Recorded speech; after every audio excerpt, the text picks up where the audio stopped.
At ito na nga mga kapengyo, dinala na kami ni Ken sa isang napakagandang lugar dito nga sa may France. Kung tawagin nga nila na The Basilica of Sacred Heart in Montmartre, no? Napakaganda dito mga kapengyo at talagang tourist spot to. Kaso napag-alaman nga namin dahil sinabi sa amin ni Ken na mag-iingat din kami dahil maraming araw pickpocketers dito mga kapengyo, na kung saan mga nangungupit, no? Biruin nyo hanggang France, hanggang Europe, nakakarating pa rin yung mga pickpocketers, no? So sa mga nagpaplano na pumunta rito, mag-iingat din kayo mga kapengyo kasi talagang napakadelikado. Kung mapapansin nyo, yung bag ko nasa harap dahil nga baka makupitan tayo, mahirap na nagtutur tayo tapos mananakawan tayo. Yun ang pinakamasakit na mangyayari. Kaya mabuti na yung nag-iingat pa rin tayo mga kapengyo. At habang tinutur nga kami ni Ken dito mga kapengyo, pagtingin namin sa kanan, nakita namin ang napakagandang view. Yan no mga kapengyo, sobrang solid ng view dyan. Tapos pagharap mo naman, makikita mo yung The Basilica of the Sacred Heart in Montmartre. Napakalupit. At marami rin kaming nakita mga sakristan na mga kababayan natin dito, no? At habang nagpe-prayer nga sila dyan sa labas mga kapengyo, napag-alamanan din namin na meron palang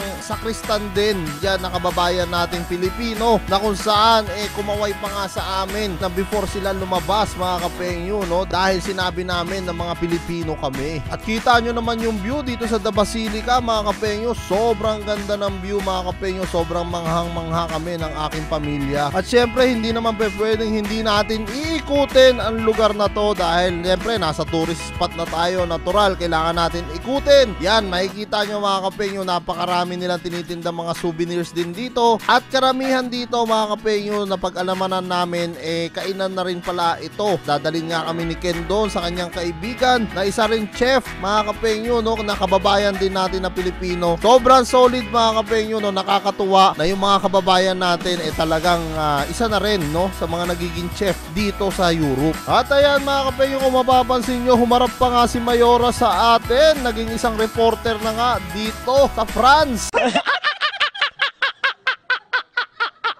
At ayan mga kapengyo, puro restaurant nga dito sa mga nilalakaran namin, left and right. Yan, makikita nyo, napakaraming kumakain, no? At talagang yan, no? Na-extra pa si kapengyo dyan.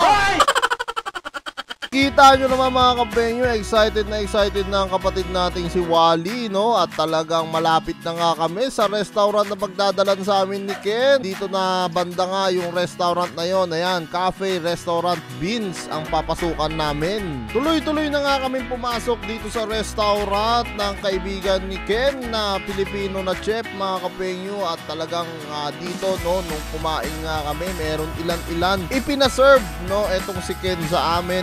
Napakasarap yung chicken na parang ginataan mga kapengyo. Napakatindi nun, ang sarap. Tapos isasawsaw mo dun yung bread. Sobrang solid talaga mga kapengyo. Partida pa dyan mga kapengyo. Wala pang bread yan nung tinikman ko yan. Sobrang solid na solid talaga. At dito mapapansin nyo, si waifu napakindat mga kapengyo. Sobrang nasarapan din si waifu dito sa pagtikim nga ng chicken na may gata. At ayan po, mga lawa pa, kumindat ulit. 2 beses na yan! At syempre hindi rin pwedeng hindi titikman nila Kwatsera yan. Ayan no, kita nyo naman, nasap na nasap nila Kwat. Approve! Gago ka ba? At syempre hindi rin papahuli si Ate Kapati, titikman din yan. Ayun no, kumikindat-kindat pa, sobrang approve. Ayan no, natawa sa sarap. Nakikiliti sa sarap si Ate Kapati dito mga kapengyo. Kita nyo naman, may nakikitusok na rin na sobrang sarap ng manok na pinatikim sa amin ni Ken. Ayan, pumangalawa pa talaga si Ate Kapati dyan. Sobrang sulit na sulit.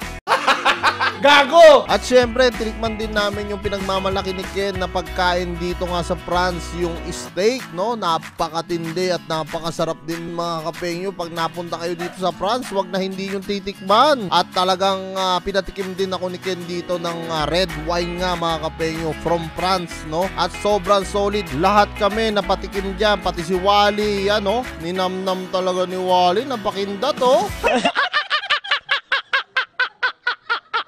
At kahit si Ate Kapati hindi rin nakawala kay Ken, syempre papatikimin din ng red wine yan.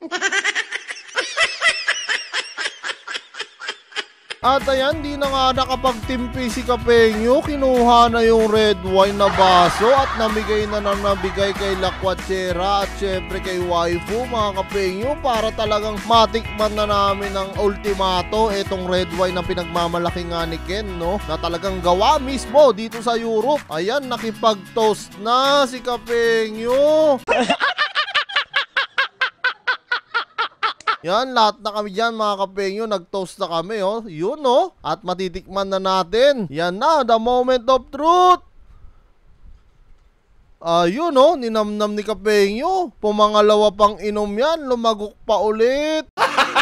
Gago! Oh, nasarapan si Kapengyo, oh.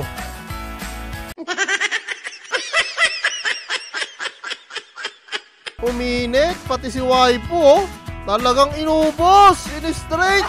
Grabe si waifu rito. At ito naman si Ate Lakwachera. Ano kaya magiging reaksyon din niya? Nako, ninamnam din, oh. Grabe, oh. Napailing sa sarap.